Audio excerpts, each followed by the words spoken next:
And finally, the element that seals their fate. Of all the footage of Apollo 11 requested from NASA over a 5-year period, one gem was discovered just before the completion of this documentary. An old reel received by mistake. It contains the raw or unedited footage of the crew of Apollo 11, Michael Collins, Edwin Aldrin Jr. and Neil Armstrong, staging part of their mission for nearly an hour in living color, with exceptionally clear behind-the-scenes audio of conversations discussing the techniques used to achieve a disingenuous picture depicting the Earth at a distance, in order to falsely demonstrate their far journey from it. For the reel itself is slated and dated July 18th, 19th and 20th, 1969, the very days of the mission when they were said to be approaching and achieving lunar orbit.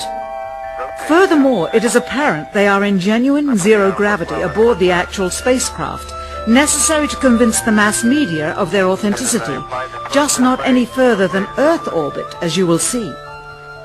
In this never-before-seen or heard footage, not only is the radio conversation between the astronauts and Houston Control audible, there is a secondary, private conversation taking place between the crew and a third confidential party, prompting the astronauts with what to say, when to speak, and how to effectively manipulate the camera to achieve the desired misleading effect.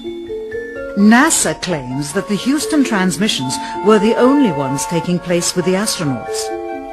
Listen now as Houston Control initiates a conversation with the crew, only to find them too preoccupied with the behind-the-scenes trickery to respond. Moments pass and the oversight is picked up on by the clandestine third party, who quickly prompts them with talk. Immediately Neil Armstrong speaks.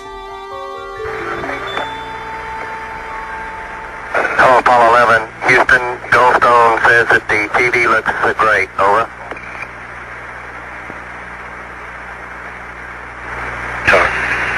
Okay, Roger. We're coming in on Earth. Again, the illusion they are attempting to create is the Earth at a distance, to demonstrate their far journey from it, and their ability to survive passing through the Van Allen radiation belts. Understand, too, that only about 20 seconds of this raw footage was ever broadcast to the public, and these conversations discussing their deception were believed to be private, until now.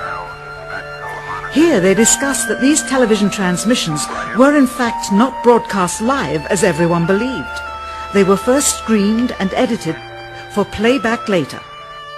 Roger, Neil. We just wanted a narrative such that we can, when we get to playback, we can sort of correlate what we were seeing. Thank you very much.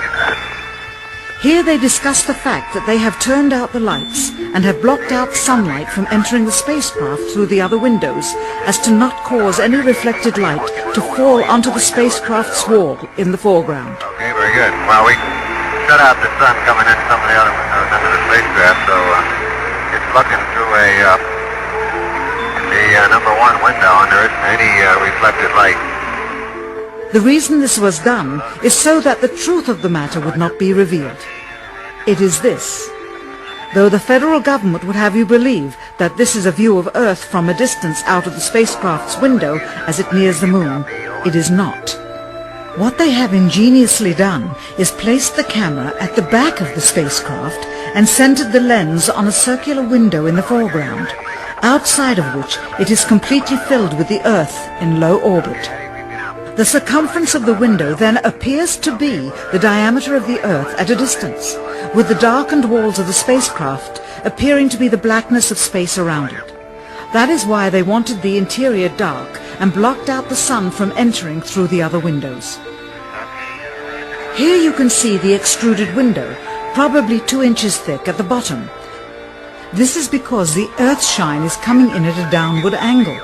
It also causes the Earth to appear to be an irregularly shaped circle, for you are seeing the outside of the window at the bottom and the inside of the window at the top, which together form 2 different sized halves of a circle. Subsequently, this take was never used. As they perfected the shot, a crescent-shaped piece of black material was inset slightly into the window to create the illusion of the Earth's terminator line dividing night and day. It is uncannily convincing. During this segment, intended to be edited and played back later for the worldwide television audience, dated July 18, 1969, Neil Armstrong condemns himself as he states that he is 130,000 miles out, or halfway to the moon, as the NASA flight log also states on this date, when he is in reality in low Earth orbit of a few hundred miles. Roger, Houston, Apollo 11. Calling in from about 130,000 miles out. Here, during another segment, also intended to air after review, Neil Armstrong falsely explains to the viewers how the shot is attained by putting the camera's lens to the window's glass, as it would have to be if they were the claimed distance away from the Earth. We only have one window that has a view of the Earth, and it's filled up with the TV camera. If the window was completely filled up with a TV camera, as he stated, then an astronaut's arm would not be able to get between the camera and the window, as it obviously does here in this outtake. South America becomes invisible just off beyond the Terminator or inside the shadow. You can also notice how the astronaut operating the camera reacted to the mistake by attempting to pan away from it. Blue gas. See white bands of major cloud formations across the Earth. This is a segment that they believed wasn't even being recorded, much less suitable for broadcast, for the lens was being zoomed out and the scene was being changed to that of an interior of the astronauts at work, and apparently the stop button popped back up on the recorder without notice. Here is the diffused work light that they used to see camera controls, but not throw light onto the spacecraft's wall. Here they remove part of the crescent insert.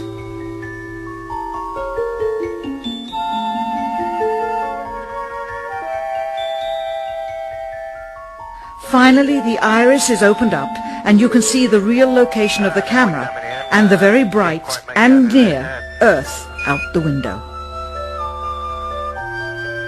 Here is the slate for the 19th of July, and the same shot of trickery on the 19th of July, and then the 20th, and the same misleading shot on the 20th. Later that evening, they were said to be walking on the moon. How can this be when they were in Earth orbit only 9 hours earlier, and the moon is some 3 days' journey away? Furthermore, if they genuinely went to the moon, why would they be faking any part of it? Why this trickery with the window? By faking being halfway to the moon, it becomes apparent that they did so because they could not even go halfway.